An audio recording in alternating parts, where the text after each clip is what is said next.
What does that surrender mean? Surrender means there is no two. You don't think and God doesn't think separately from you. There is only one thought, God's thought flowing through your being. There is only one word, God's word spoken through your mouth. There is only one deed, God's deed done through your bodies. There is no two happening over there. You may be the external representation or whatever, the physical person, but the inner driver, the motivator, the inspiration is divine. And so there are no two over there. So never there is a confusion about those two things. So you know that everything that is happening through you is divine who is doing. And that understanding, that complete conviction in this idea is true surrender. So the one who develops that kind of surrender has a very peaceful life. I'm not saying challenges won't come or difficulties won't come, because the world is designed in such a way, one day is going to be sunny, other is going to be rainy.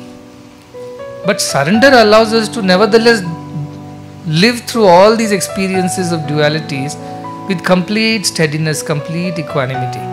Only when there is lack of surrender, mind starts fluctuating, starts questioning, starts doubting, starts analyzing, predicting, and then makes its own decisions.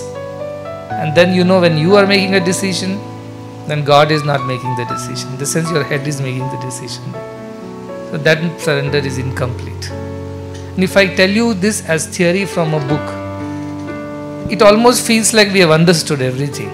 Or we have understood, yes, we have to be instruments of God. We should not have a doership, enjoyership. We shouldn't have expectations, conditions, demands and all that. It's very easy to mentally think that you have understood. But practically when you apply it in a situation like this, that's when your theory gets tested. Then you know whether real surrender has happened or not, whether you have really become the instruments of God or not. All these, practical experiences teach you how far you are into this spiritual path and how far you have to still go. So these projects are only ways for us to test our surrender. And if we find ourselves lacking in it, then put efforts to let go of that ego and completely give yourself to God. When we say, call it a center for human development, what does human develop into next?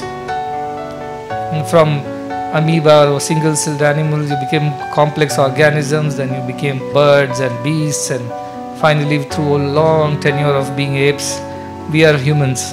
What next? What do we evolve into? The only evolution left for human is God. So that's the final stage. We are already in the last stage. After that, you have to be God. And how do you become God? How does a human development center help you become God? Through surrender.